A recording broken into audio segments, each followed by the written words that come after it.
Mwanangu.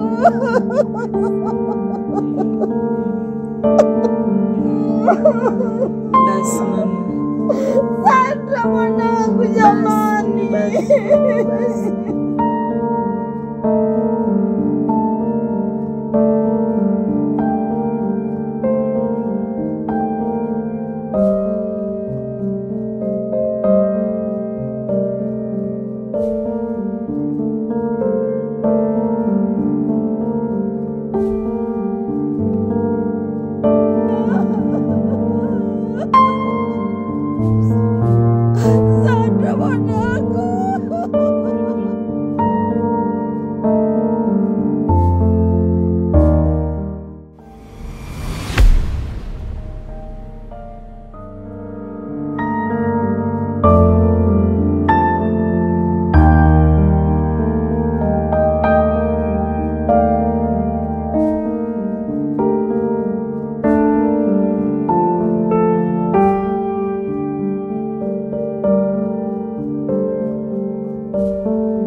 Mke wangu, mingo nitoke kidogo nikasaidie ndugu na jamaa marafiki. Najua leo siku 7 ile kama nimekaa mwaka nikapunga upepo kidogo nje. Sawa, ila uwe makini uko unakoenda. Najua naondoka kwa muda mchache, lakini nitakumisi sana. Wewe tena. Yaani mara hiyo hujanichoka tu? Naanzaje kuchoka mume wangu wakati nakupenda sana? Basi, kuwa makini baby.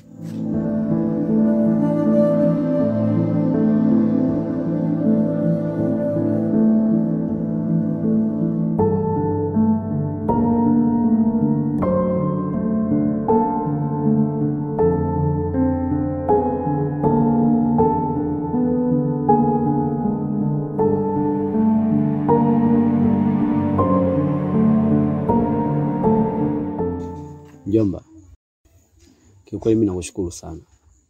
Na nimetumia siku ya leo kuja kukupa shukrani. Umenifanyia vitu vikubwa sana katika shughuli yangu. Kuanzia mwanzo, kati mpaka mwisho. Na nimeamua kuja leo nimemaliza 7 kuja kutoa shukrani zangu mjomba. Mimi pia nakushukuru mjomba.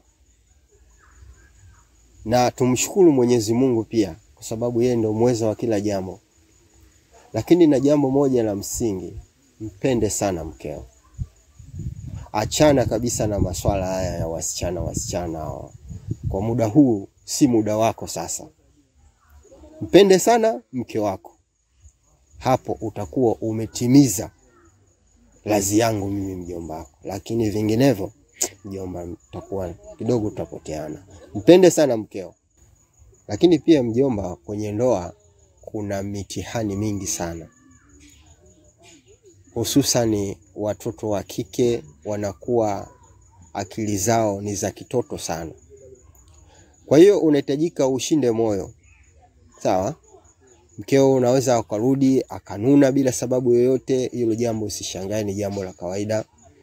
Unaweza ukarudi asikusalimie wala asikufanye vitu hivyo havikwepeki kwenye ndoa. Lakini usia wangu kwako mjomba, mpende sana mkeo. Hayo mambo madogo madogo, kaa na mkeo, zungumza, malizeni. Ndivyo ndoa ilivyo. Wazazi wako walikuwa hivyo, hata mimi mjomba wako nimepitia kwenye mitihani hiyo. Hakuna ndoa isiyokuwa na dosari mjomba.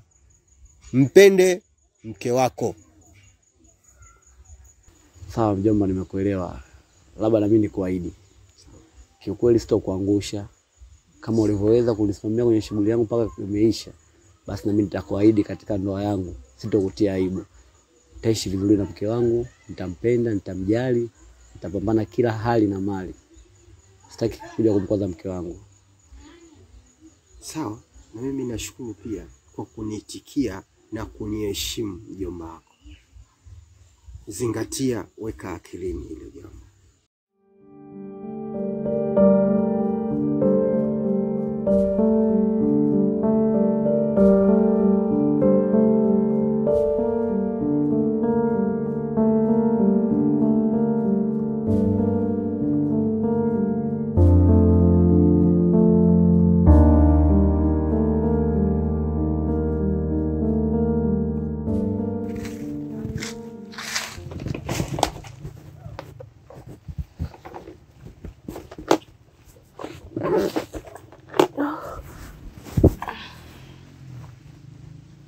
Mami ndo naenda mjini hivyo. Ila ninapoondoka sitamani kukuona ukiwa kwenye hali kama hii hapa. Kwa sababu kama ni msiba tayari umeshatokea, tunatakiwa kubaliana matokeo. Unavyokaa hivyo muda wote unalia, si unahuzunika, ni kama unamkufuru tena Mwenyezi Mungu. Alafu kingine, hata ninavyoondoka hapa ikitokea changamoto yoyote, usisite kunipigia simu na kunieleza. Sawa mwanangu, nimekuelewa. Wende salama. Lakini huko mjini uwe makini na barabara. Maana huko mjini simba wenu ni magari. Sasa mamangu, nimekuelewa. Nitakuwa makini na pia nakutakia tu siku njema na maisha mema. Haya mwanangu.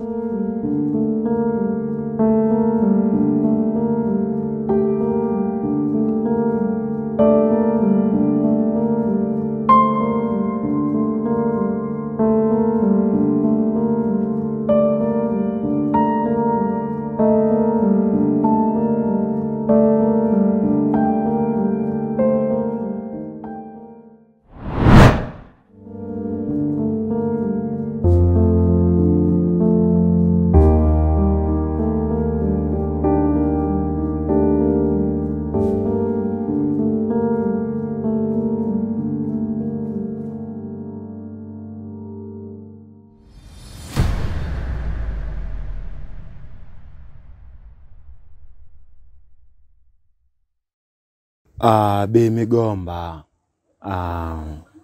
kwanza nikupe pole sana. Asante. Kwa msiba uliokutokea. Hii yote ni mipango ya Mwenyezi Mungu. Alilolipanga Mungu hatuwezi kupangua. Na pili, samahani sana kwa kutokuhudhuria katika msiba. Ni majukumu ya kikazi ndiyo yalinifanya niwe bize. Si unajua kampeni zimekaribia. Kwa hiyo tunasafiri mara kwa mara. Ndiyo maana sikuweza kuhudhuria. Asante mwenyekiti. Nashukuru kwa vile unatambua mwanakijiji wako, mwanachama mwenzako amepata matatizo, na kwa moyo wako ukafikiria mwanachama wangu amepata matatizo, kwa nini nikae nisiende?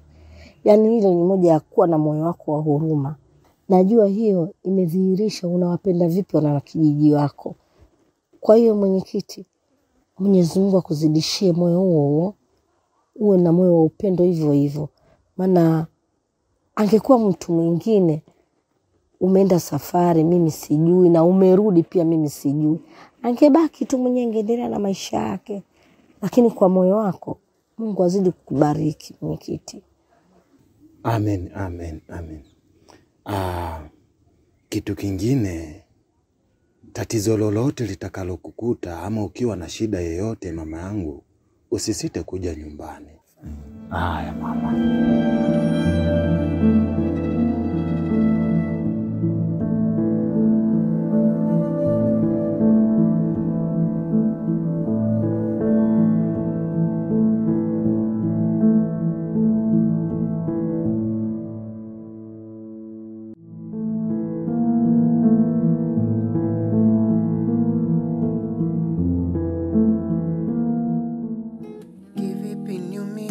Wakati unajua kunipembeleza, nitaka nitulie, nipe love nitakudekeza.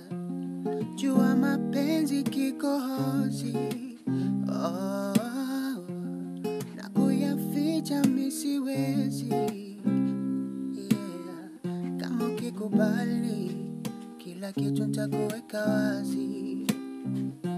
Ukikubali, nikupeleke kwa wazazi. Ukikubali, bali tafurahi kama ukikubali. Ukikubali, bali tafurahi kama ukikubali. Tafurahi kama ukikubali.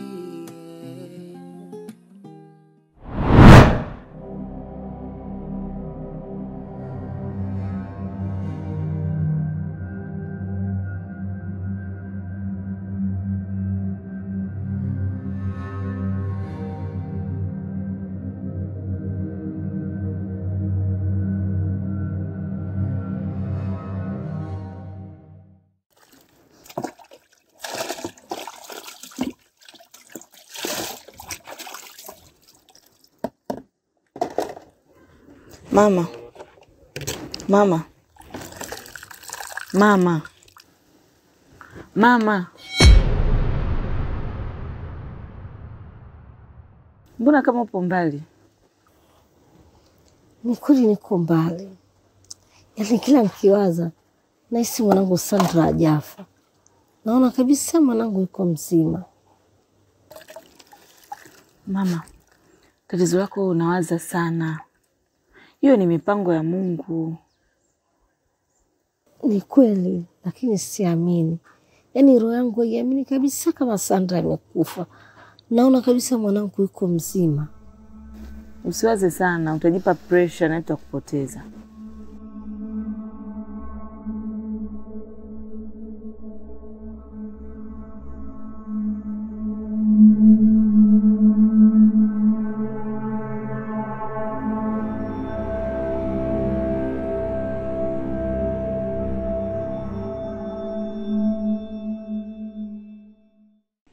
Yaani kwa macho ya kawaida, yaani wewe huwezi kuona. Lakini kile kifo kile sio cha kawaida. Yaani pale kuna mkono wa mtu tu lazima, yaani hiyo isiwe. Yaani mtoto watu wamemuua kwa sababu hii moja tu. Wana roho mbaya. Mtoto watu Sandra alikuwa mtoto mmoja mzuri sana. Ana tabia nzuri, anacheka na kila mtu. Yaani alikuwa hana ugomvi na mtu yoyote yule. Lakini kwenye ile familia wana roho mbaya. Ngoja nikwambie ndugu yangu Zomba. Hebu acha dhana potofu. Sandra hajarogwa. Kwa sababu hii kila siku ni mifano ambayo tunaiona. Sasa unaposema karogwa, Sandra karogwa, mimi naamini hajarogwa kabisa. Ni mipango tu ya Mungu kaka. Hebu niamini hilo swala. Yaani wewe ndugu yangu, yaani wewe mimi nakwambia ukweli kabisa, yaani wewe kila siku utabaki kuwa nyuma. Yaani kila siku utabaki kuwa nyuma. Hivi ni mtu ambaye huwezi kukaa na kungamua, Yaani kwa nini kila siku yani wawe ni wanawake tu katika familia ile, ndio kila siku ndio wao ndio wanaokufa, kila siku ni wale. Yaani ni wao tu. Ndugu, hata mwenyewe huwezi kujiongeza kitu, yani kiweza kujiongeza huna. Unasema tu kifo cha kawaida. Cha kawaida mbona hawafi watu wengine huko kusema tu labda kufa fulani familia. Ni familia ile tu. Na watu wanakufa ni wanawake. Mimi nikwambia kitu kimoja. Kama unaendelea kuamini hivyo, ipo siku utakuja kukuta jambo na utakuja kuamini hichi mimi ninachokuambia hapa. Kaa tu uendelee kuona. Fuatilia tu mchezo jinsi unavyoendelea. Utakuja kuamini. Fa mchezo bwana. Watu wana roho mbaya duniani hapa. Duniani watu wana roho mbaya. Yaani una watu duniani hapa hawapendi kuona maendeleo ya mtu.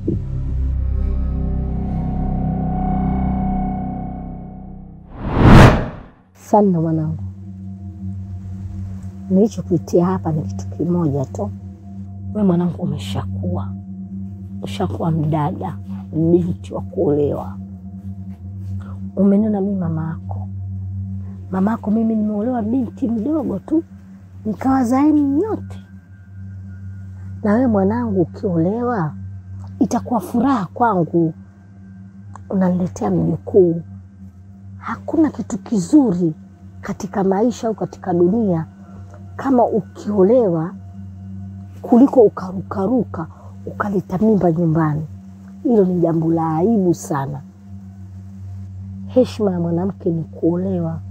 Sio tie mimba huko uilete nyumbani. Ni aibu. Sisi wazazi wenyewe inakuwa ni aibu kwetu. Nakupenda mwanangu na ndio maana nakushauri. Olewa mwanangu. Kama kuna mtu anakwambia anataka kukuoa, mwambie alete barua. Umeelewa mama? Sawa mama. Mimi nimekuelewa. Na nikuahidi tu jambo moja. Sitabeba mimba kukutia aibu mamangu. Tatunza heshima yako. Nimefurahi sana kusikia hivyo mwanangu. Mpenzi wangu Chibu. Mimi na wewe tumekuwa wapenzi kwa muda mrefu sana. Isitoshe unanijua na kujua. Lakini mimi umri unaenda. Nilikuwa naomba uende nyumbani ukajitambulishe unioe. Sandra, kiukweli hilo ni jambo jema sana. Na sijui watu wamefikiria nini mpaka wakaamua kulisema. Kiukweli, moja kati ya vitu ambavyo nilikuwa naviwaza sana nijue ile swala kukuoa. Mimi natamani sana nikuoe. Natamani nikuite mke wangu. Natamani tuishi wote sehemu moja. Na sio kila mtu anaishi nyumbani kwao. Lakini mimi nina changamoto moja. Maisha yangu kwa sasa sio mazuri. Sina kipato. Sina harakati yoyote inayoniingizia kipato mimi. Yaani kiufupi maisha yetu sio mazuri hata kidogo. Sasa hapa ni mimi tu na dada yangu. Najaribu kufikiria ukiongezeka na wewe kwenye familia yetu, tutaishi vipi? Tutazidi kuwa na maisha magumu zaidi. Mimi naomba kitu kimoja kama utanielewa. Naomba unipe muda kidogo. Nipe muda nijipange kimaisha. Na nitakapopata pesa basi nitakuoa mpenzi wangu. Sawa? Sio hivyo Chibu. Nani aliyokuambia kuwa akijipata ndo ataoa? Wangapi wanaoana wakiwa na hali ya chini na wanainuka wote? Mimi niko tayari kuvumilia hali yoyote niliyokuwa nayo. Muhimu tu ili niweze kuwa mke wako. Naelewa hilo. Na natambua ni jinsi gani wewe ni mvumilivu sana. Kwa sababu mpaka hapa tu umenivumilia vya kutosha. Naomba nikuahidi tena. Nitakuoa. Sawa? Sawa. Tabasamu basi kidogo.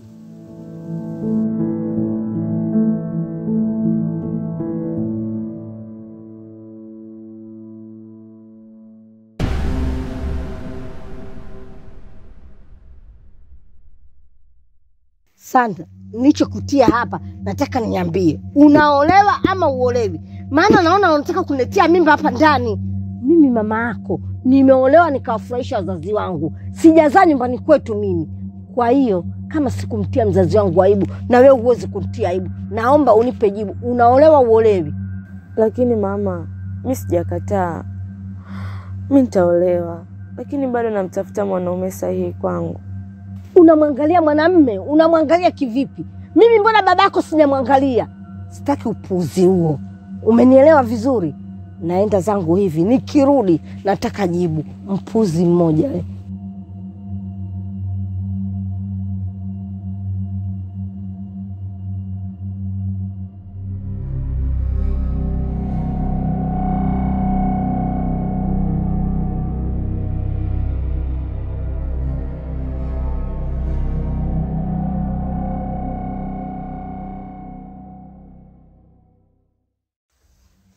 Chibu, nimekuita hapa kutaka kujua swala langu la mimi kunioa limeishia wapi. Sandra, bado nalifanyia kazi swala lako. Sawa.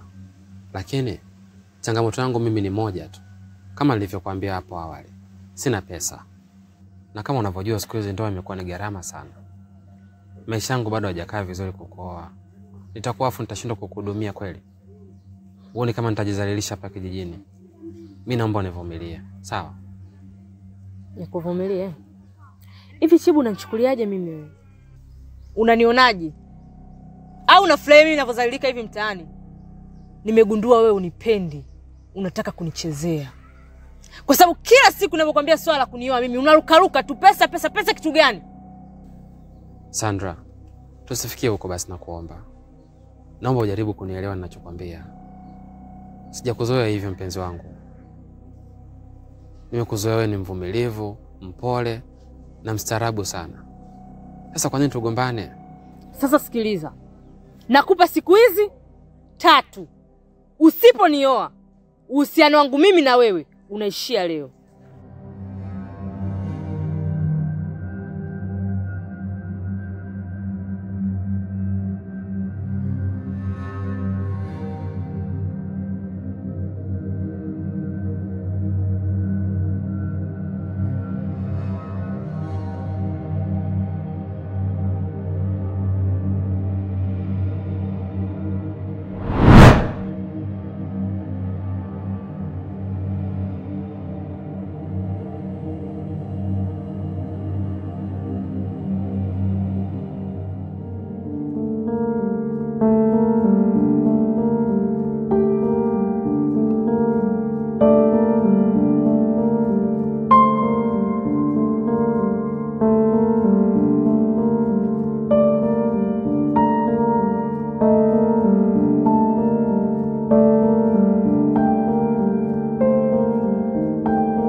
Unajua nini bwana Kicheko? Hapa kijijini masuala ya kichawi yamezidi sana. Na kiukweli mimi binafsi sipendezwi nayo kabisa. Kwa mfano familia ile kina Abigail ni wachawi sana. Na ndio maana mamake alipofariki wanakijiji wote walifurahia, wakiamini dhana ya uchawi imetoweka. Kumbe amemlisisha binti yake. Ni kweli ndugu yangu. Na ndio maana kila binti ataenda kuolewa katika ile familia lazima afariki. Na hata kama akijitahidi kukaa katika ndoa na akapata mtoto wake lazima afariki. Na wengine mtoto anafariki na mama pia ufariki. Mimi nina wazo ndugu yangu.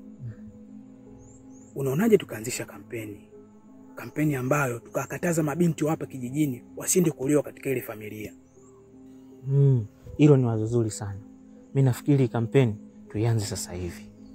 Ila hiyo kampeni tuifanye siri. Maana isije kujulikana. Si unajua hapa kijijini jinsi palivyo? Napaelewa ndugu yangu. Tutapita kwa wana kijiji na tutawaambia.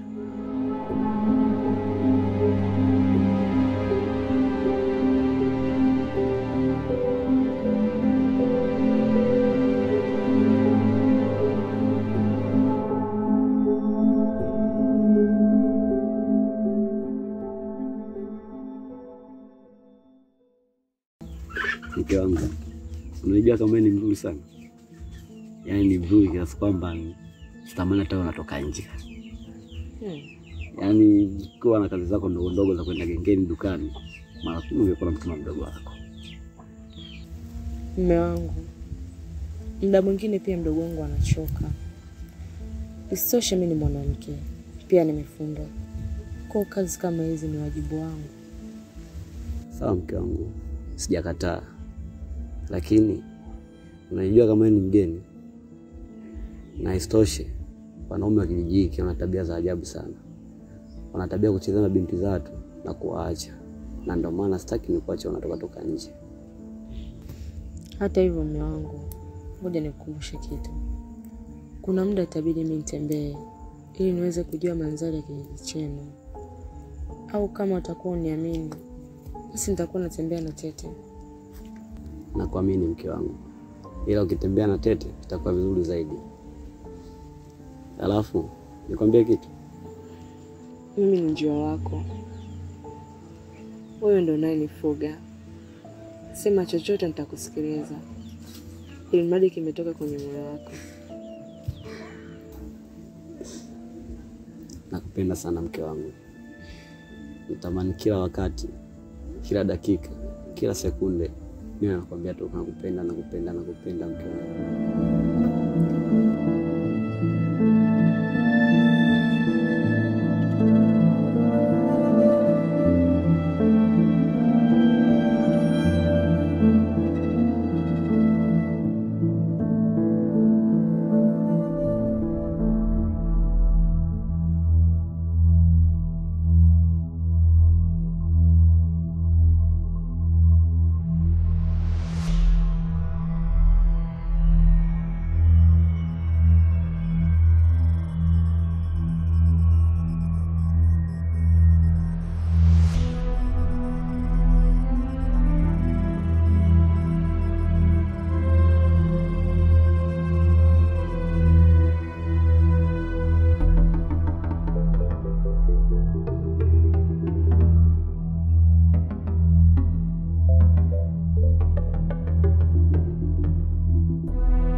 Hivi dada, kwa nini unajihusisha na masuala ya kishirikina?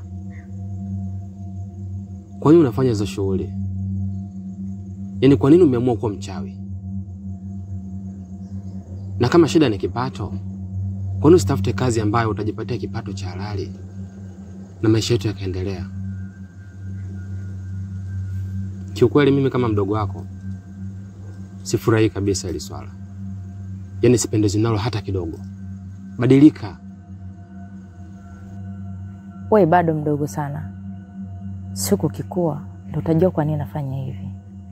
Na sio kwamba nafanya kama mimi napenda. Hapana. Nafanya kwa ajili ya kuinua chama. Hivyo basi usije kaniingilia tena katika mipaka yangu. Sawa, lakini wewe hujisikii vibaya? Hujisikii vibaya kuona wanakijiji wote wanatusema kwamba sisi ni wachawi? Hujisikii vibaya kuona unahusishwa na mambo ya kijinga? Unazalilisha familia yetu. Na kitu ninachokumbuka, wakati mama yetu bado yuko hai, mimi na wewe ndio tulikuwa mstari wa mbele kumkataza asijihusishe na masuala ya kishirikina. Tulikuwa tunamkataza asifanye masuala ya kichawi. Lakini baada ya kufariki, dada umebadilika na hatimaye wewe ndio umekuwa mchawi. Haukuwa hivi. Achana maneno ya watu. Ila naomba nikushauri jambo. Ukipata mwanamke, ni heri mkabaki kuwa wachumba kuliko kufunga naye ndoa, kwa sababu siku zote itakuwa inakugharimu.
Wifi.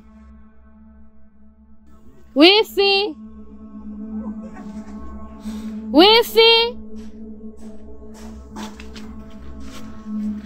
Wifi.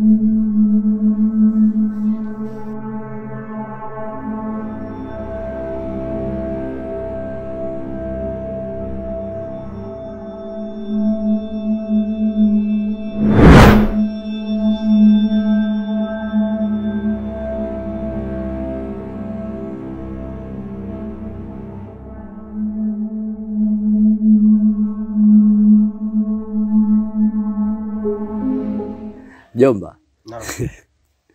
Yaani sasa hivi nina furaha sana katika ndoa yangu. Yaani kila siku nazidi kuwa na furaha. Yaani kwa sababu umenitafutia mke mrembo, mke mzuri, ana hekima, yaani amefundwa vizuri sana. Lakini mjomba, hivi imekuwaje umejuaje yule binti tabia zake? Mpaka kuona mjomba huyu ndo anastahili kuwa naye wakati yule yupo kijiji kingine. Jomba historia yake ni ndefu kidogo lakini si ndefu sana. Siku moja nilienda shamba kule kulimalima. Pale kuna kijimkorosho changu kile pale shamba tunafahamu na kupumzika. Ndio. Wakati nimelima naenda zangu kupumzika pale nikamkuta yule binti yuko pale. Hakika nilistajabu kidogo kwa sababu mazingira ambayo yaliyokuepo si salama kwake. Ilibidi nimchukue nije niishi naye pale nyumbani. Sasa jinsi nilivyokuwa naishi naye, tabia zake, mwenendo wake ulinivutia na ulinifurahisha sana. Nikaona si vyema mjomba unahitaji mke nikampeleka sehemu nyingine tena, hapana. Kaona bora nikupe mwanangu uendelee naye, ndio kamchukua kaoa kaishi naye. Kweli mjomba, Waswahili wanasema hapa kweli nimelamba dume. Ila mjomba, hichi sio kilichonileta. Kilichonileta ni swala la shamba. Nilikuwa nataka vijana wa kunilimia pale. Ila na wewe mjomba, nitakupoza chochote kitu. Mjomba, swala la kunipoza bwana, kuswao vijana, we usijali utawapata. Wako vijana wengi tu wanatembea wana kazi. Watafanya hiyo kazi. Toa hofu mjomba. Sawa mjomba. Nakutegemea bwana mjomba.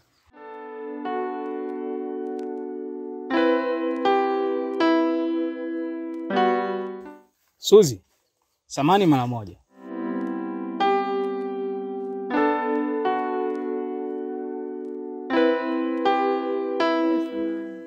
Bado tulikuwa tunakutafuta kwa muda mrefu sana. Kuna kitu tunataka tukwambie. Tunakushauri usiende kuolewa katika ile familia. Maana ile familia ina mambo mengi ya ajabu. Hichi kijiji chote inaifahamu ile familia. Basi tunakuomba usiende kuolewa katika ile familia. Na hata kama una mpango kwenda kuanzisha mahusiano katika ile familia, katisha kabisa. Maana ile familia sio nzuri. Mimi na ndugu yangu hapa tumefikiria tuanzishe kampeni. Kampeni ambayo itakataza wasichana wa hichi kijiji kwenda kuolewa katika ile familia. Maana ukienda kuolewa katika ile familia utapotea kama walivyopotea wanawake wengine. Hatumuona tuanze na wewe mtu wetu wa karibu. Maana wewe mshikaji wetu sana hapa kijijini. Kwa tunakushauri usiende kuolewa katika ile familia. Mbona siwaelewi? Suzi, jaribu kutusikiliza kwa umakini, utatuelewa. Mimi na mwenzangu Kicheko tumeamua na tumediriki kuianzisha hii kampeni chini chini sana hapa kijijini ili kuwanusuru wanakijiji na wanawake wote wasikubali kuolewa katika ile familia.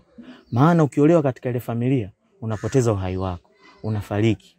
Wale ni washirikina sana. Utachinjwa na utaliwa nyama, utatoweka bila kujua wapi umeelekea. Kwa hiyo tu tunakuomba na pia tunakushauri usikubali kabisa kuolewa. Na kama unautaka uhai wako, Suzi, tusikilize sisi. Sawa, nimewaelewa. Lakini pia asante kwa kunijali.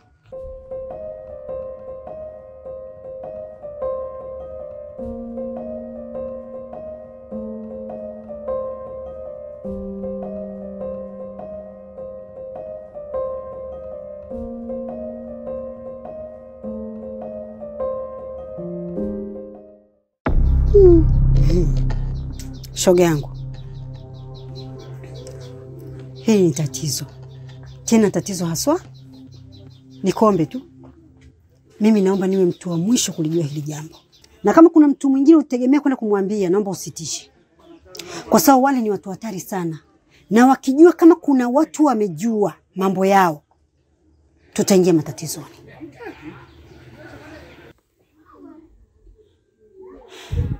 Nikuondoe shaka shoko yangu. Mimi wala siwezi kumwambia mtu yeyote zaidi yako. Nimekuambia wewe ili nione tunafanya nini. Tunafanyaje? Hapa kuna cha kufanya shoga yangu. Kwanza tunafanya yanatuhusu sisi. Hayo mambo sisi hayatuhusu. Tunachotakiwa sisi ni kufunga midomo yetu tu kimya. Kwanza wale watu hawadhuru watu ambao hawawafuatilii. Huwa wanawadhuru watu ambao wanawafuatilia. Sasa sisi tutakapokuwa kimya, tukawa hatuwafuatilii mambo yao, tutaishi kwa amani hapa, lakini tukajifanya vimbele mbele, tukaanza kuyafuatilia mambo yao. Ndugu yangu, hutolala usiku. Kwa na kuomba usimwambie mtu mwingine yoyote, na mimi nafunga kinywa changu. Nimekuelewa. Sitomwambia mtu yeyote. Lakini nikija kusikia sehemu yoyote, wewe ndio utakuwa unahusika. Wanda, ningekuwa na uwezo wa kujua kitu ambacho kiko akilini mwako, nisingeruhusu kukaa hapa kukusikiliza. Kwa sababu mimi sipendi kusikiliza mambo ya hao watu. Hao watu ni hatari. Kwa hiyo nakuomba wewe, ambaye ndio mleta habari hapa nyumbani kwangu, sitaki uende umwambie mtu mwingine yoyote. Ibaki kwa siri yako na siri yangu mimi. Sitomwambia mtu yeyote yule.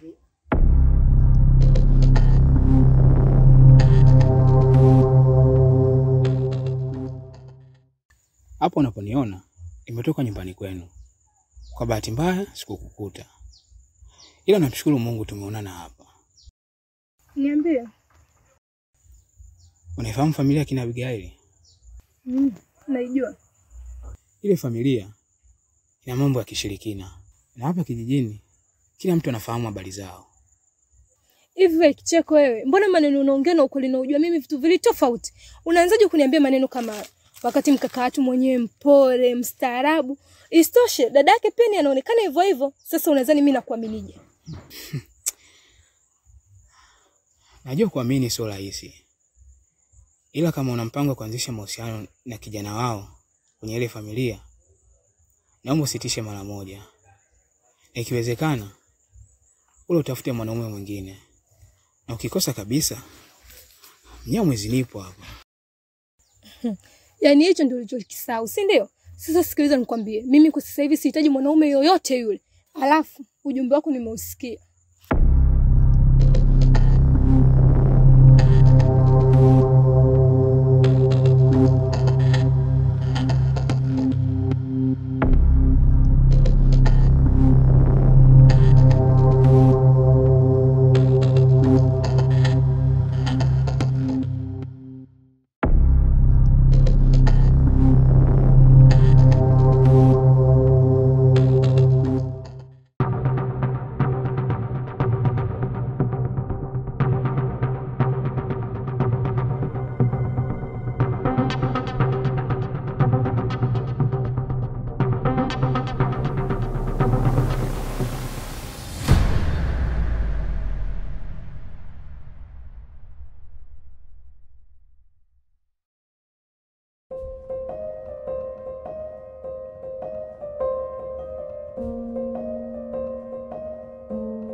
Karibu shoga yangu. Asante, vipi? Safi za wewe. Nashukuru Mungu, za siku nyingi. Safi za wewe. Nikaona leo ngoja kwanza nimtembelee huyu mtu maana nimekususa. Na mimi nimeshtuka kuona ujio wako leo hapa. Yote kwanza. Hivi una habari kinachoendelea hapa kijijini? kuhusiana na hii familia kina Abigail? Hiyo familia hatari ile, familia tishio ile, familia moto kuotea mbali. Yaani mimi nawaza mwanamke yote atakayekubali kuolewa na Chibu amepotea. Mwanamke yoyote atakayekubali kuolewa na Chibu nakwambia amepotea. Kwa sababu hakiolewa kwenye ile familia, kwanza hafe au apotee kwenye mazingira ya kutatanisha.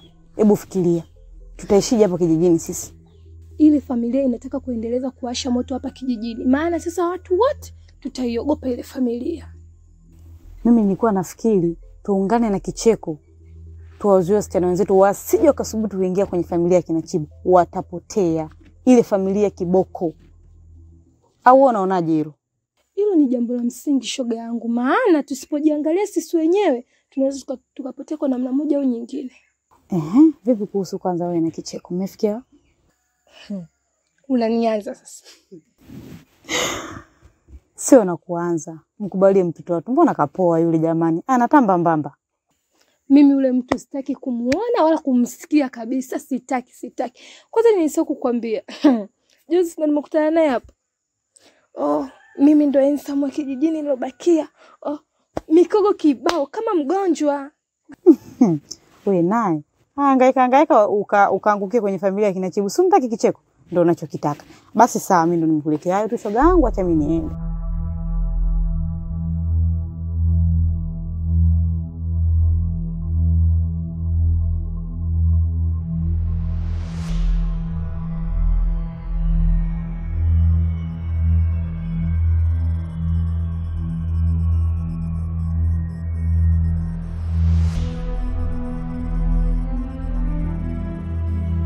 Kaka, nesi kuna kitu hakipo sawa.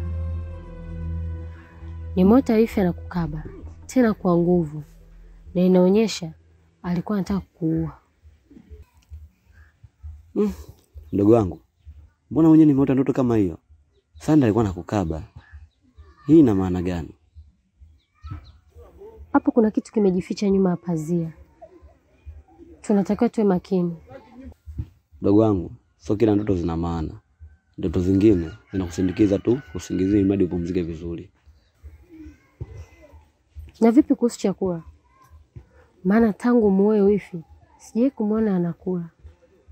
Na kama anakula, huwa anakula muda gani? Una hakika ninachokisema?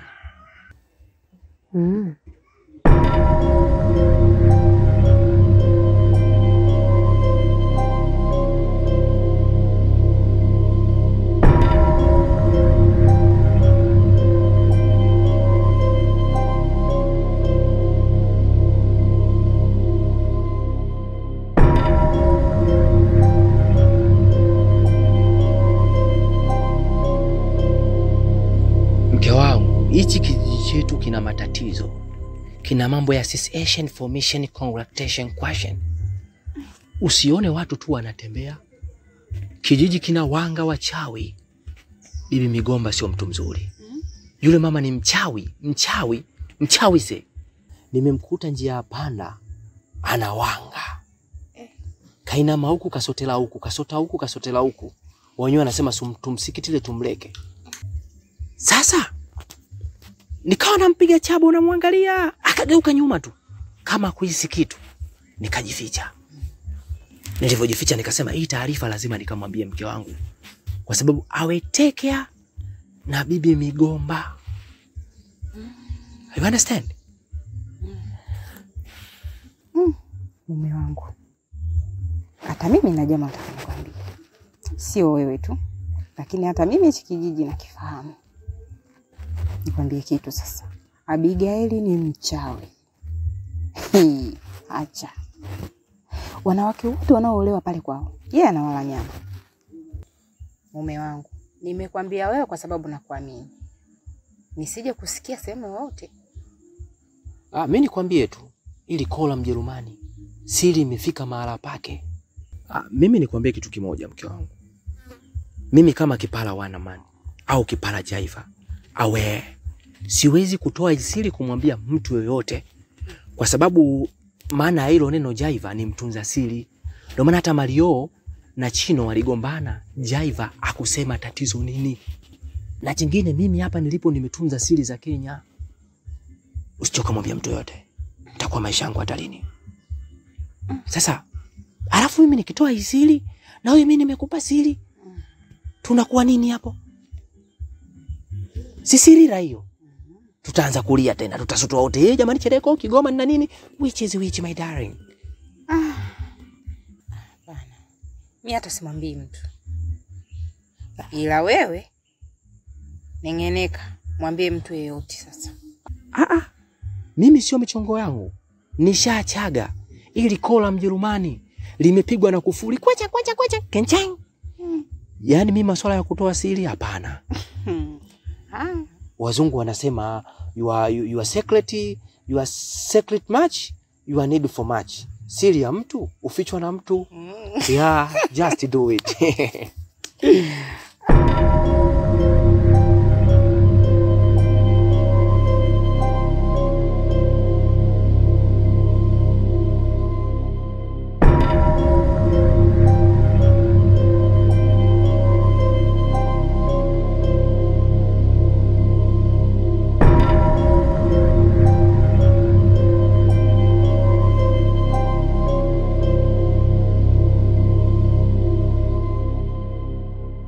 Wakati najitahidi kumwokoa mwanangu, nahisi kuna sehemu nilikosea. Hii ikapelekea kimwili na mwili kutengana. Na nimejitahidi sana ili nipate kuvirudisha, lakini imeshindikana. Hapa unavyoniona hata sielewi sijui nifanye nini Sauda ndugu yangu.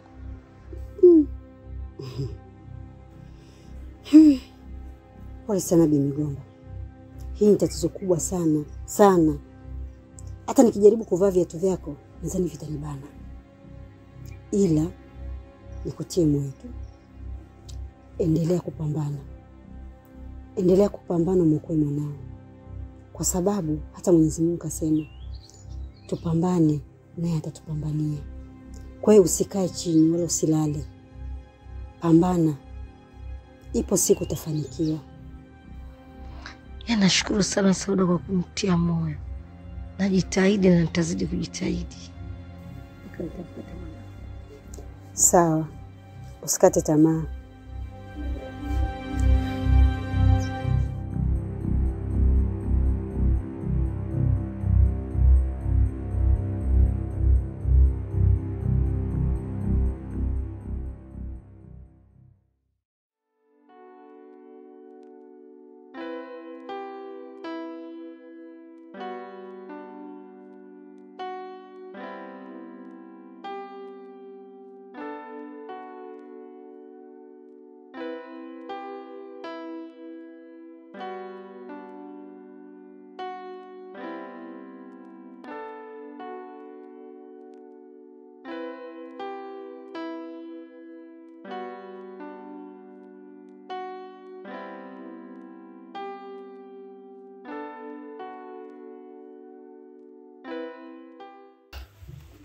Kazi nishaimaliza kama hivi unavyoona tayari.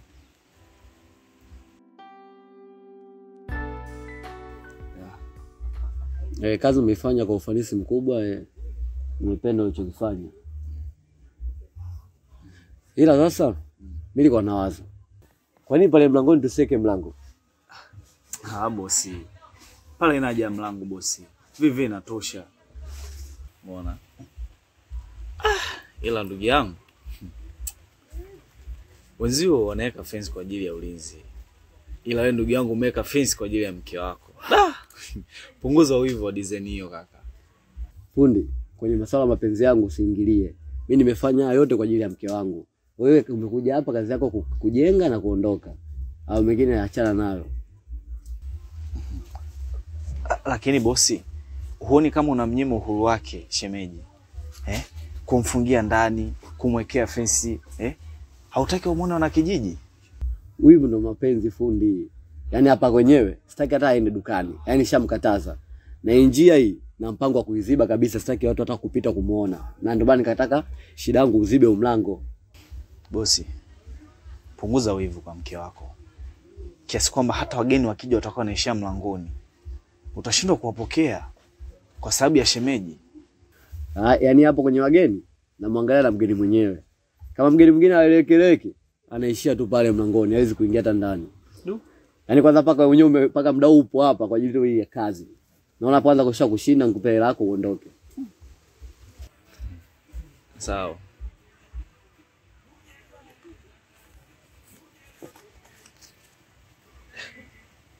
Asa, mbona 10,000 tu bosi? Kwa hiyo pesa ni ndogo ndugu yangu.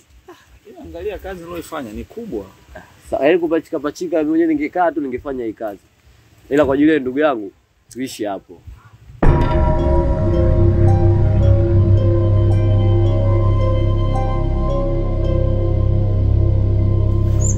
Ndugu yangu, mimi nilikuja tu kukupa pole.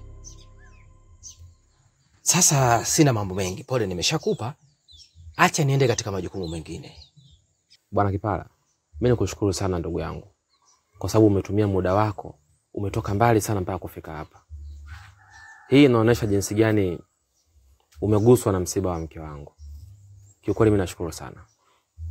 Sasa hapo cha kukushauri, inabidi zikipita siku 3, 4, 5 uoe mke mwingine uweke ndani.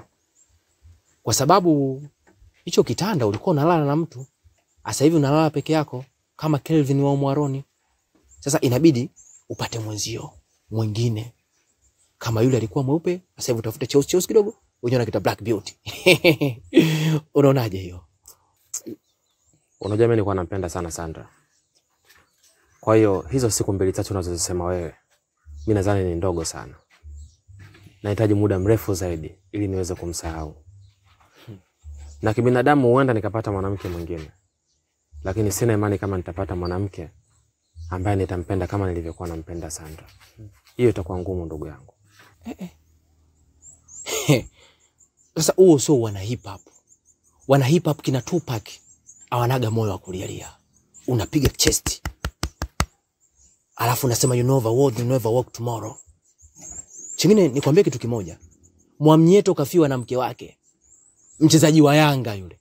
Na sasa hivi ana mchumba mwingine. Iwe wewe ujulikani hata chembe ya taifa, mbu atakataka. Midevu kaa shamba. Mimi nimetoka kijiji cha pili nimekuja huku kukupa pole. Alafu unajifanya unabengua, nitaki kuongea, nilikuwa mpenda sana chanda, nini. Huko Sandra labda alipoenda akapata mchumba mwingine kaolewa. Wewe unakaa unasema Sandra nini? Kwa sababu tunaambiwa katika maandiko kuna maisha mengine tofauti na haya duniani. Huko sasa. Mkeo alivyokuwa Kisu hajapata mchumba huko sasa hivi. Alifanya kwa papa kakutana na Michael Jackson. Papa kakutana na Kanumba. Jennifer, Uncle JJ. Haya. Wewe unaganda huko acha uboya bwana. Tafuta mke uoe. Sawa? Sawa basi. Mimi nashukuru sana ndugu yangu. Sawa. Fike salama. Hamna shida. Mimi lazima nifike salama.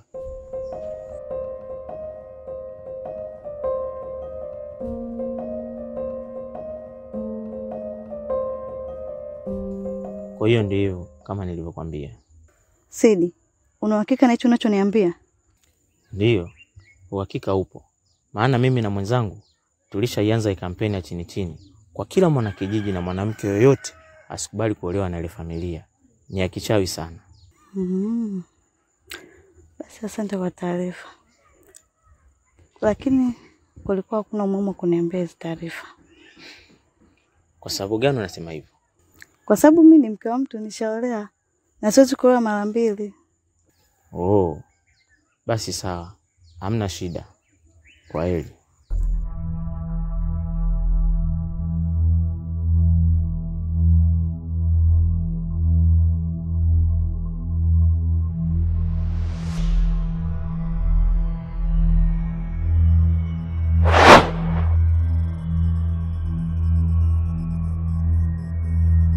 Shoga yangu, hivi una taarifa na hichi kinachoendelea hapa kijijini? Taarifa gani? Kijiji chote hiki kishajua kwamba nyinyi ni wachawi. Na hapa unavyoona nimetoka kukutana na Sidi. Ndio kanipa hizo taarifa. Sasa kama kanipa hizo taarifa mimi, atakuwa amewapa watu wangapi? Yaani hapa hata sijui tunafanyaje. Sawa. Niachie mimi. nitaona namna gani naweza kufanya.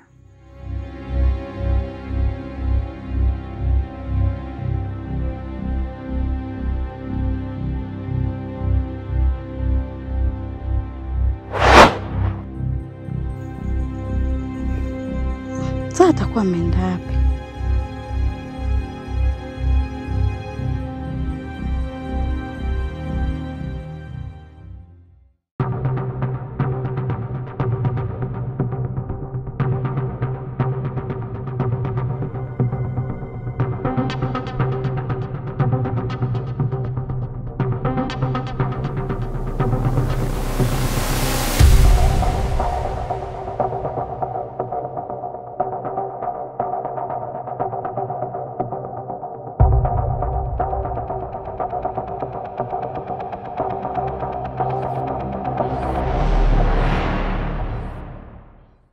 Chibu, pole sana kwa matatizo yaliyokukuta. Nimezisikia hizi habari zikanifadhaisha sana. Kikweli ni taarifa ambazo mtu yote akisikia lazima zimhuzunishe. Mimi niseme nashukuru sana. Nashukuru sana kwa sababu umetambua kwamba nimepata maumivu na umekuja kunifariji. Lakini pia ni mipango ya Mungu. Nina imani kwamba kila kinachotokea duniani basi Mwenyezi Mungu ameruhusu kitokee. Na sina budi kukubaliana na yale yote yalotokea. Chibu, hivyo nadhani kama huu ni mpango wa Mungu? Mimi naona kabisa hapa ni mpango wa shetani. Kwa sababu ili mwanamke umemuoa tu, ghafla hata mjifrendo ndoa yenu kweli amefariki. Hapana. Huu utakuwa mpango wa shetani. Una maana gani kusema hivyo? Unataka kuniambia kwamba huu ni mpango wa shetani au? Ni kweli, inaweza kuwa ni mpango wa Mungu. Ila jua kwamba kuna mpango wa shetani pia. Kwa hiyo usikae tu kizembe. Hakikisha unahangaika kumrudisha mkeo. Unajua Chibu, hapa kijijini kuna mambo mengi sana ya kishirikina. Hivyo basi, mimi naiona husuda ndani ya mke wako. Na ndio maana imempelekea kufariki. Kwa hiyo nakuomba usikae ukafikiri kuna mpango wa Mungu. Ila nilikuwa na wazo. Kwa nini msishirikiane na Bibi Ngomba ili muunganishe nguvu uweze kumrejesha mke wako? Kwa sababu pale ambapo mtaunganisha nguvu, mkao watu wawili, huenda mkapata manufaa kuliko kumwachia mtu mmoja ahangaike. Kwa hiyo Sauda, wewe unawachika tutafanikisha hili? Haswa. Na nikuombe tu mpambane kwa moyo mmoja huku mkimwomba Mwenyezi Mungu. Kwa sababu Mwenyezi Mungu hamwachi yule ambaye anayepambana kwa ajili ya kumpambania mwingine. Na ukifuata kauli zangu, ipo siku utanikumbuka.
Kaka, kila nikijaribu kukupa habari za wifi, umekuwa ni mtu wa kunipuuzia.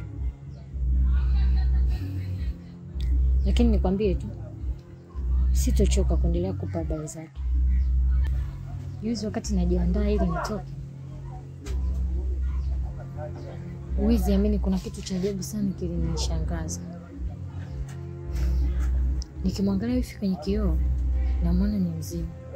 Lakini nikijaribu kumwangalia kawaida, namwona ni binadamu. Ndugu wangu, yaani kila siku naota vitu vyako vya ajabu bado unaviamini tu. Achana hizo ndoto. Hizo ni ndoto kama ndoto zingine. Alafu achana kufuatilia wifi yako.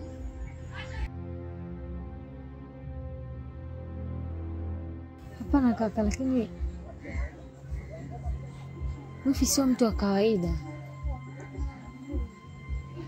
Yule ni mzimu, unielewe. Sasa tunawezaje kuishi na mzimu hali ya kuwa senyewe tupo hai?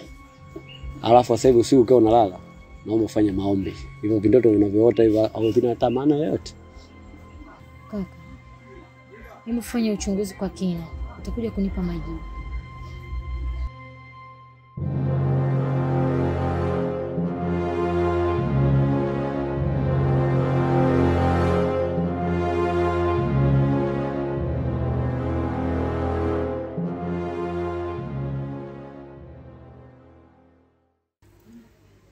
Mwenyekiti, naomba unisikilize. Tena unisikilize kwa makini. Hapa kijijini kwetu kumetawaliwa sana na zana ya uchawi.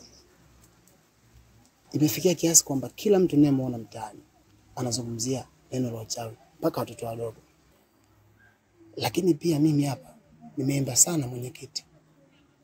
Naona kabisa masuala ya uchawi yananirudisha nyuma. Lakini pia nikakaa nikatafakari.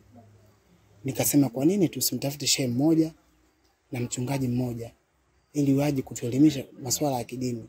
Mimi nikwambie kitu kimoja. Nikushukuru sana kwa kuchukua maamuzi ya kuja hapa kutoa taarifa. Sikatai kwamba hayo mambo hayapo. Mimi ninakubali hayo mambo yapo. Lakini sasa, katika kuchukua maamuzi ya kufanya hicho unachotaka kukifanya, naomba utambue kuwa serikali haiamini hayo mambo.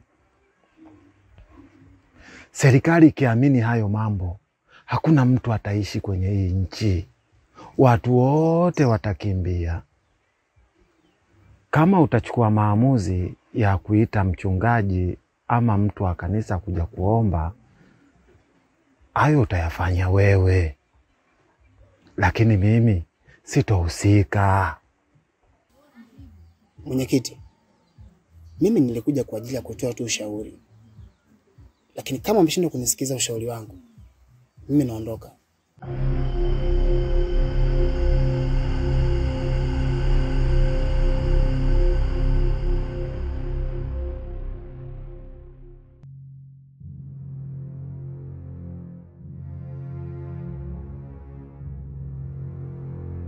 Kwani umefikia wapi? Kiukweli, natamani sana nifanye maamuzi, lakini sijui hata naanzia wapi. Chibu, sio kwamba inawezekana eti masuala ya kishirikina yameingia. Yapo. Tatizo lako wewe ni mbishi.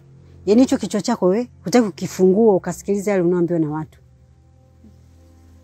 Laiti ungekuwa unasikiliza vizuri, hata sasa hivi ungekuwa ushatatua matatizo yako. Na shida yako ni moja tu. Unapenda kujipa maswali mengi yasiokuwa na majibu. Hali ya kuwa wewe kwa tafuta majibu huwezi. Hebu fungua kichwa chako, afu yatafute majibu. Afu uone kama hutafanikiwa katika jambo lako. Natamani sana iwe hivyo. Yaani natamani sana. Lakini kama nilivyokuambia, sijui hata naanzia wapi. Alafu, kwa jinsi ninavyoona, hapa kuna masuala ya kishirikina yameshaingia kati.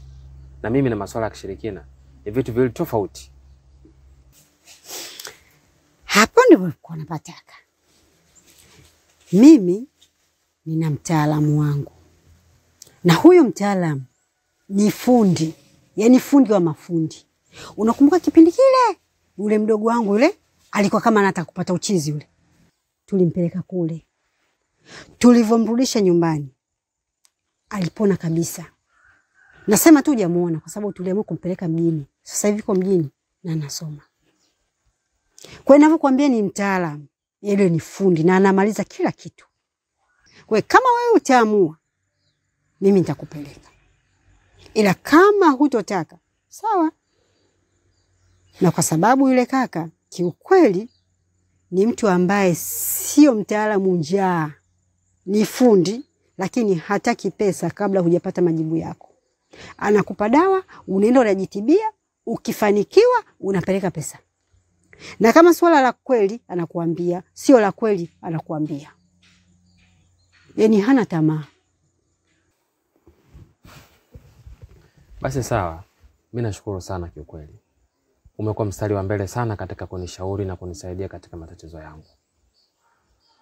Lini tunaweza tukaenda? Chibu, mimi hata ukiniambia sasa hivi, nipo tayari. Twende kwa yule mtaalamu nikupeleke. Leo kidogo itakuwa ngumu. Nina mambo hapa nyumbani yamenibana. Naomba niweke ratiba sawa, alafu kesho tutaenda. Sawa. Ila tambua kwamba liwezekanalo leo lisingoje kesho. Na haraka haraka haina baraka. Sawa, ila basi ngoja mimi niondoke. Nashukuru sana. Basi ukiwa tayari utaniambia. Haya poa. Haya, kwaheri.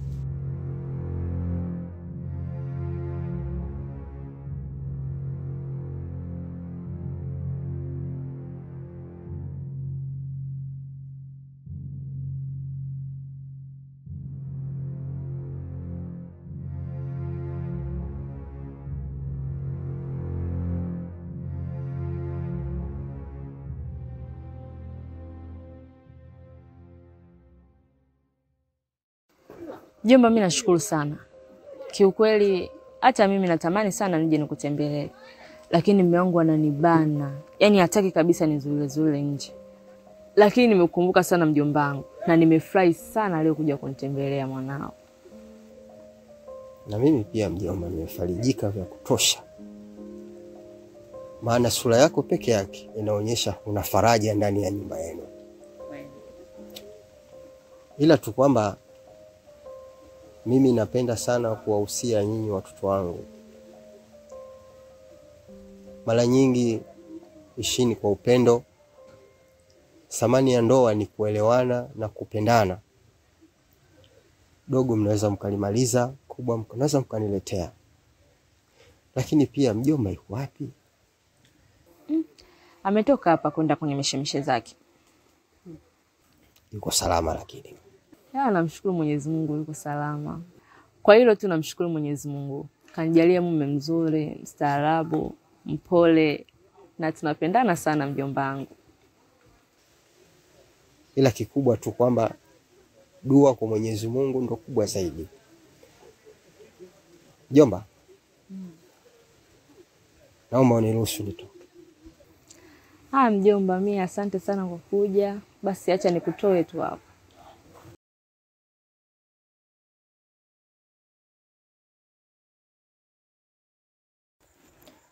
Wewe unajifanya mbea wa mtaa.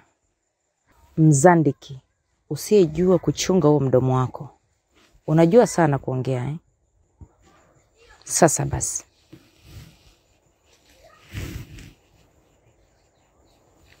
Nitakupatia adhabu kidogo ili siku nyingine ujue namna gani ya kulinda mdomo wako.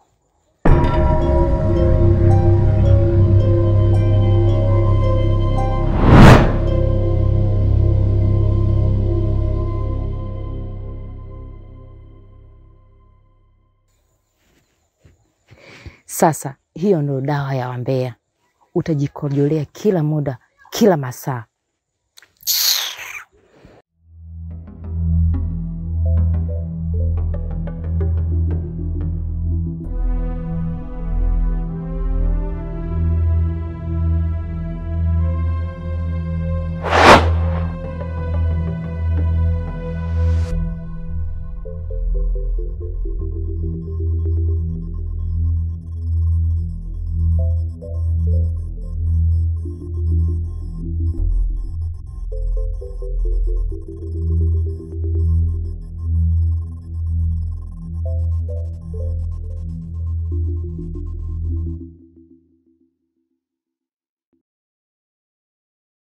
Ndugu yangu, yamenikuta leo.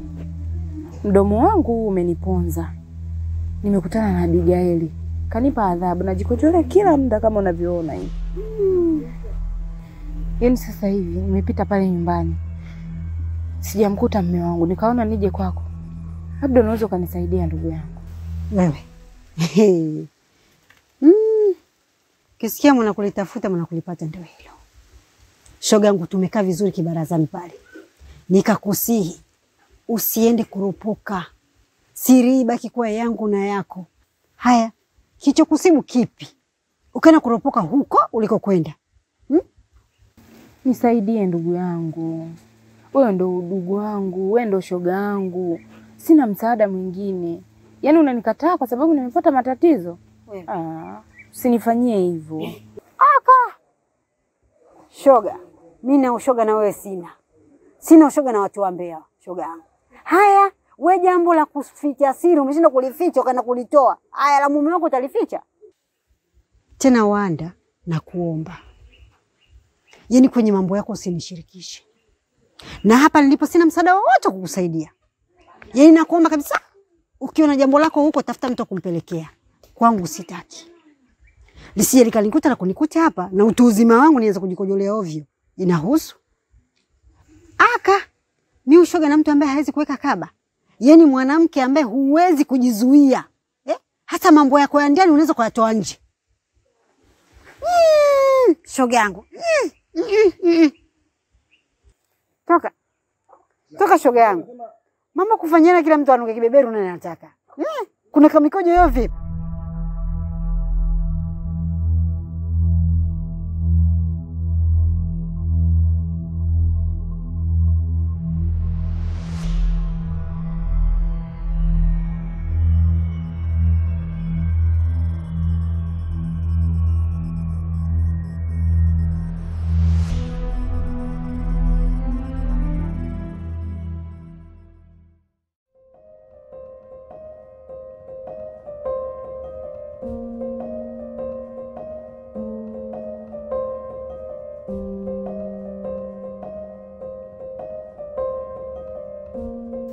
Nimekuja. Ongea chap na haraka zangu mimi. Mbona umechelewa kufika? Sasa mambo ya kuchelewa mimi wewe na kuhusu nini jamani Kicheko? Ongea, mimi na haraka zangu nataka niondoke. Basi sawa.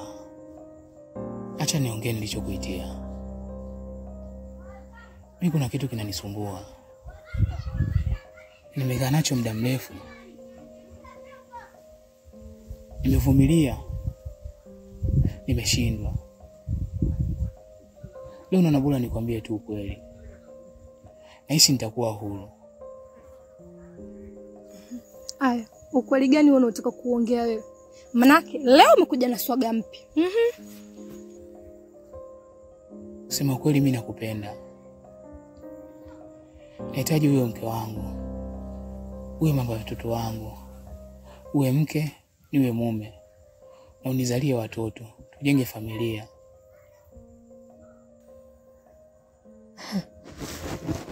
Unajielewa kweli wewe? Kichwani zipo kabisa wewe Kicheko. Alafu, yani sijui ni kwa nini unapata tatabu hivyo.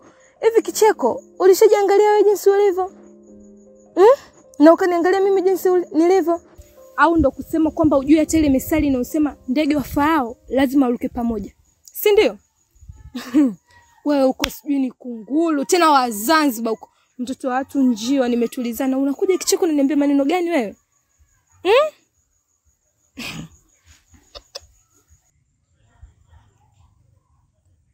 Usiseme hivyo. Naomba nikubalie ombi langu.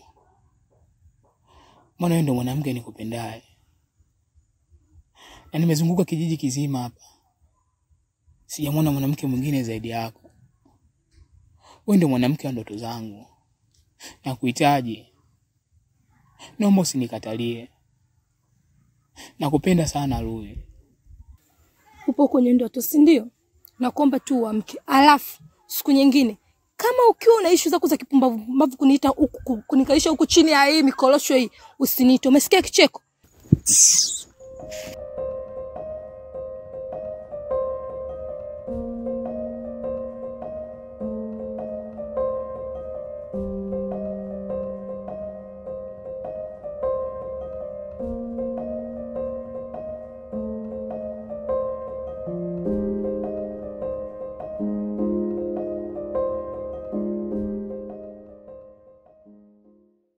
Chifula usambe.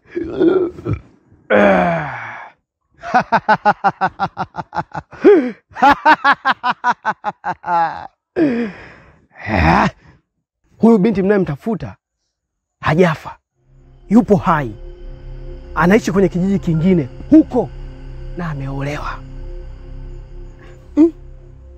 Mtaalamu, hii inawezekana vipi? Binti ambaye alifariki na tukahudhuria mazishi yake, leo hii yupo hai na ameolewa katika kijiji kingine, au unamuona kuzimu? Kwenye ulimwengu wa giza kila kitu kinawezekana. Kwa hiyo mganga, unatusaidiaje? Naomba utusaidie tafadhali.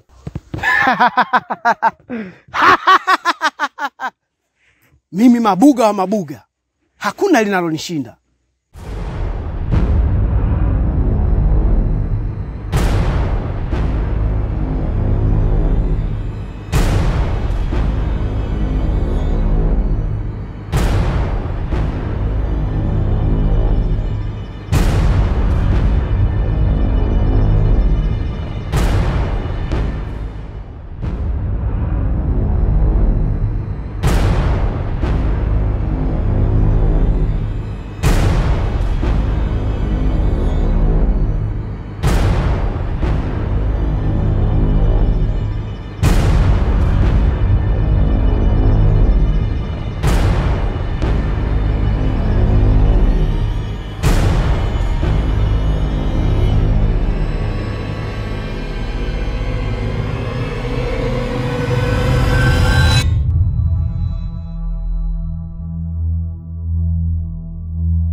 Mke wangu, nilienda kijiji cha pili katika harakati zangu za udalali wa mashamba Matombolo kule bondeni.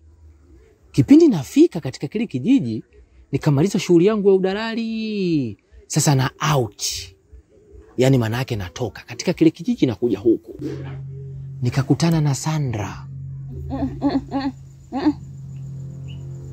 Mume wangu, uamini, sitaki mimi masuala ya umbea. Unaona hali nilionayo hii kwa sababu ya umbea. Yaani wewe baadaye uniletee dawa mimi nipone, naendelea kunipa umbea. Nini? Endelea. Bahati yako unaniwasha, la sivyo nisingekwambia. Sasa baada ya kukutana naye, nikawa namkazia macho na muangalia. Yeye ananiangalia, ila kwa jinsi nilivyomuona kama anifahamu. Ndio nikashangaa inakuaje huyu Sandra kaja huku? Lakini mume wangu, mbona wewe alikufa na msibani tulienda? Hapo sasa ndipo paliponichanganya mimi. Ndio nikakaa nikawaza, au ndio wale mambo mtu unakufa Tanzania, unazaliwa Thailand, au unazaliwa China, au unazaliwa Korea.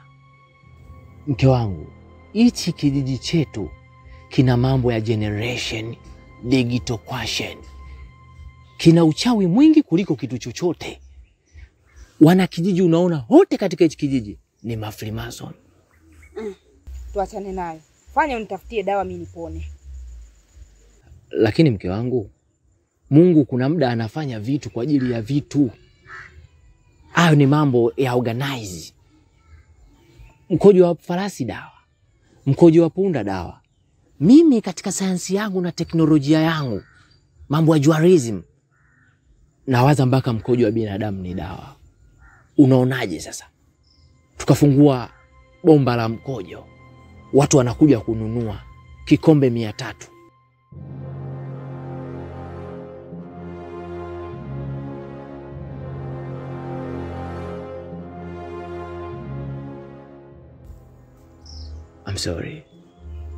I'm sorry.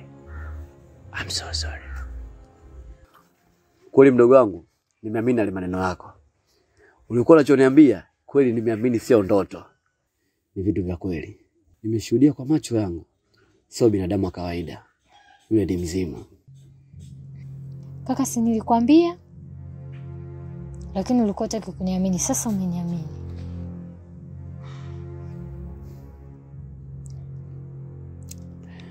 Nilishachanganyikiwa. Yaani paka nyumba nishaiona ya moto. Hata sijui tunafanyaje. Wewe ndio mkubwa katika hii familia. Na ndio mtu wa mwisho kufanya maamuzi. Na kuomba ukae chini utulize akili. Na imani utapata cha kufanya. Alafu kingine, hii siri iwe kati yangu mimi na wewe. Isiende kwa mtu mwingine.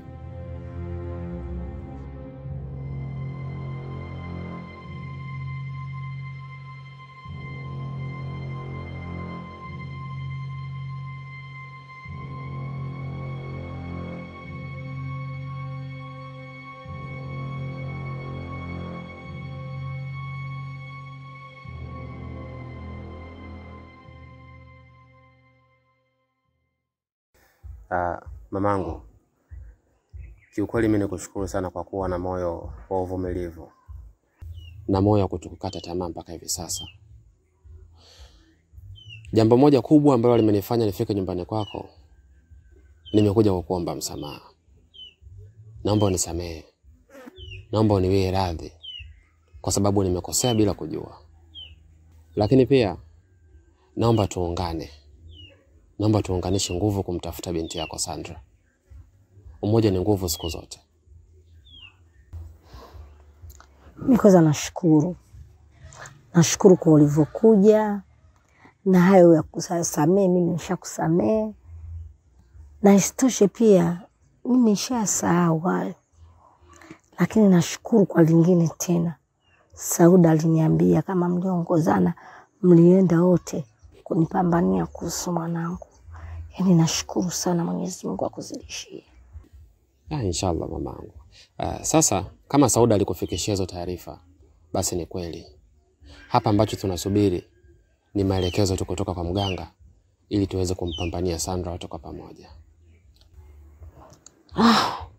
Mimi namuomba Mwenyezi Mungu tu anisimamie na huyo mganga mkono wake uende sawa, nimpate mtoto wangu. Sina lingine. Kikubwa ni kumpata mtoto wangu tu. Haya, basi sawa. Mimi ngoja nikuache nikaendelea na majukumu mengine. Haya baba. Haya, uone je mzee. Haya mwanangu, asante baba. Haya. Haya.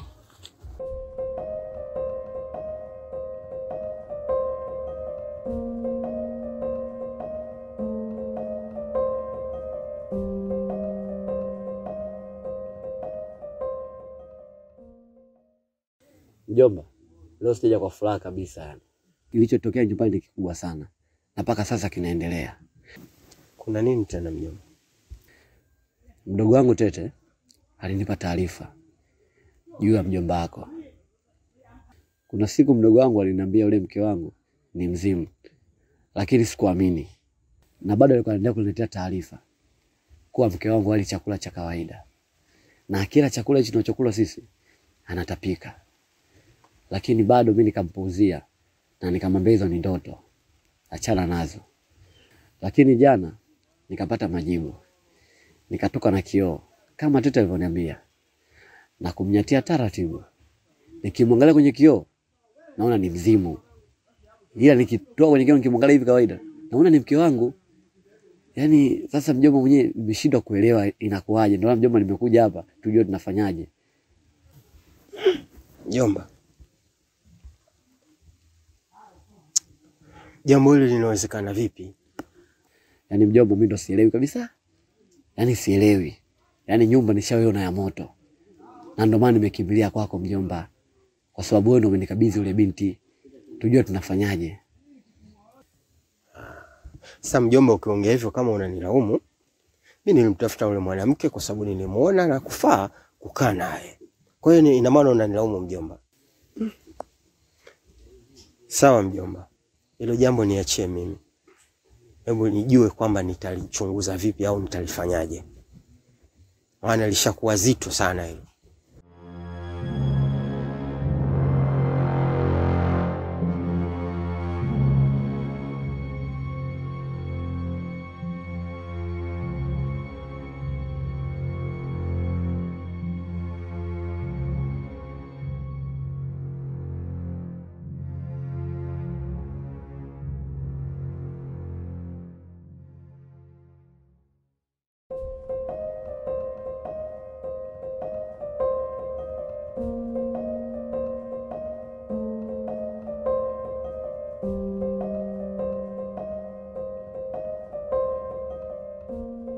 Za kwako?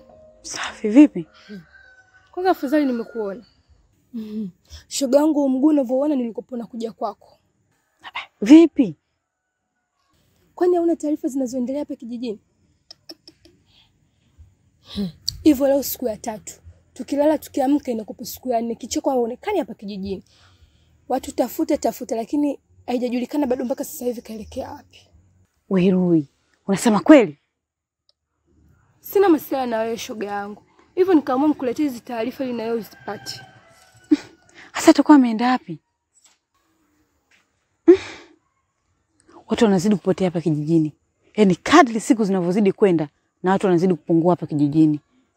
Basi sawa. Kwa kuwa umenipa hizi taarifa, mimi na imani tena na kijiji kingine hizo habari hawana. Tuendelee kumtafuta sawa? Sawa. Alafu, mbona siku hizi umeanza kujali kuhusu Kicheko? Vipi mwenzetu? Hamna hata kitu shoga yangu. Zile vurugu, makelele, basi tu ndicho nilichomisi. Basi sawa shoga yangu, tuendelee kumtafuta ndio tutampata. Sawa? Sawa. Basi baadaye tutakutana shoga yangu. Haya. Haya, kwaheri.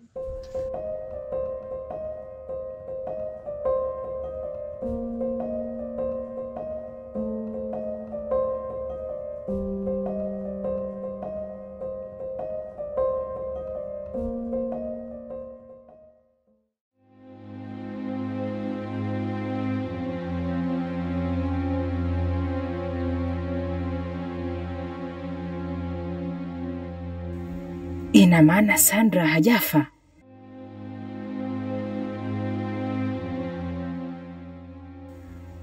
Ngoja nimfuate huko.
Jomba, hii dawa niliyofanya hapa itasababisha mzimu kubaki ndani, usitoke nje. Hivyo mimi natoka kwenda kutafuta dawa kwa ajili ya kumtibu mkeo. Sawa mjomba, nimekuelewa.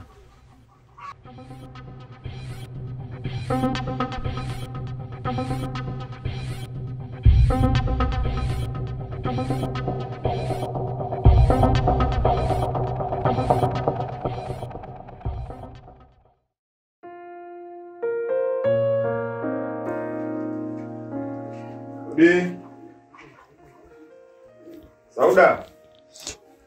Karibu. Mwenyekiti. Naam Sauda. Karibu sana. Asante sana Sauda. Nimepita pale nyumbani nikakuta taarifa kuwa ulikuja. Nikaona kwa sababu ninakwenda hapo chama, wacha nipite hapa kwako. Ni kweli mwenyekiti, nilikuja kwako kama mara 2, lakini kwa bahati mbaya sikubahatika kukupata. Ila kubwa ambalo lilileta nyumbani kwako ni kuhusu haya mauzauza yanaendelea hapa kijijini. Kiukweli ushirikina umekuwa ni mwingi sana. Kuna mambo ya ajabu sana mwenyekiti.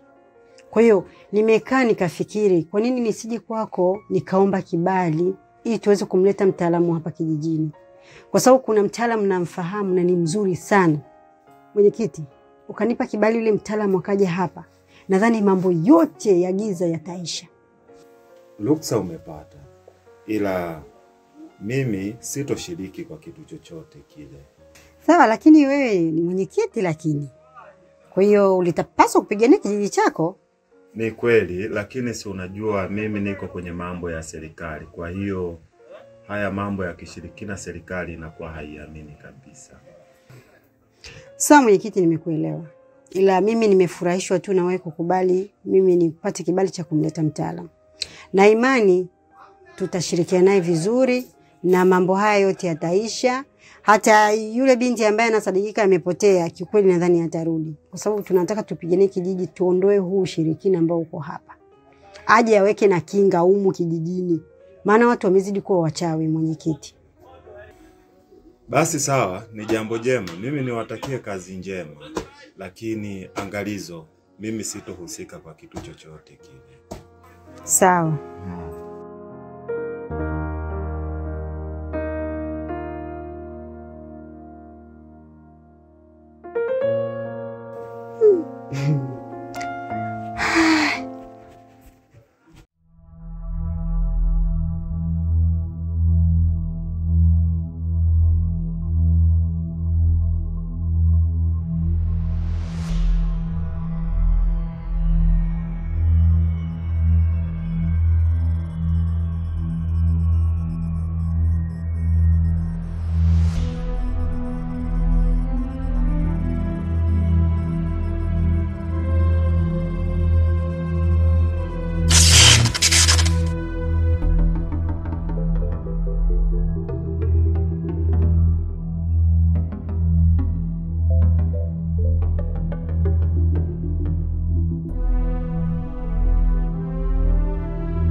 Mida bangulo uba baba, mida bangulo uba baba, mida bangulo uba baba.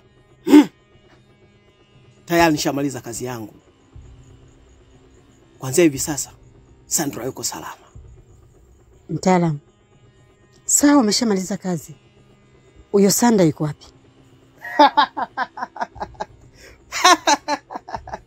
Kilichokuwepo hapa ni kimvuli chake.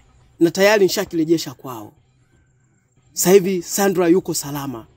Yupo nyumbani kwa mama yake. Mida bangula baba.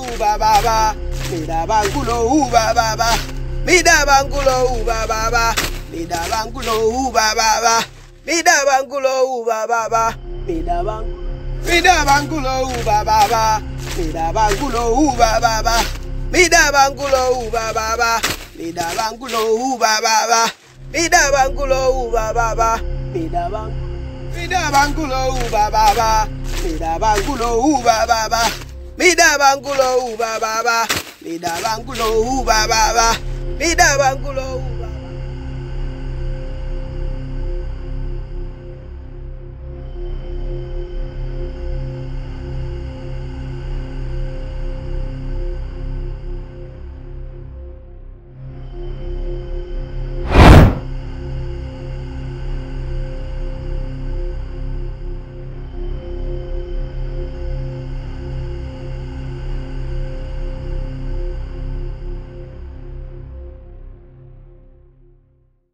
Nishamaliza kazi yangu. Kuanzia leo hatojikojolea tena. Ndugu yangu, asante kwa kuniletea mganga. Nashukuru sana. Mtaalamu, nashukuru sana. Nashukuru kwa niaba rafiki yangu. Rafiki yangu alikuwa anateseka sana. Ila naamini sasa hivi atakuwa salama. Wanda, mimi hata sikai. Nataka nimzungushe mtaalamu kijiji chote hiki. Akatatua matatizo yote yanasumbua hapa kijijini. Nataka kukomboa hiki kijiji.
Kaka Chibu, kwanza niseme unisamee kwa sababu vile tulivyopanga mimi niliamua kuchukua majukumu mwenyewe. Kwani mtaalamu alivyofika niliona haina sababu ya kukufuata. niliamua kuzunguka na yeye hapa kijijini, nyumba hadi nyumba, na ametoa mauchawi yote na ameweka kinga. Hata ndugu yako Abigaili tulifika pale nyumbani, alishughulika naye, na kwa sasa hivi Abigaili sio mchawi tena, usimwogope. Na kuhusu Sanda, tayari amesharejea kwa mamake.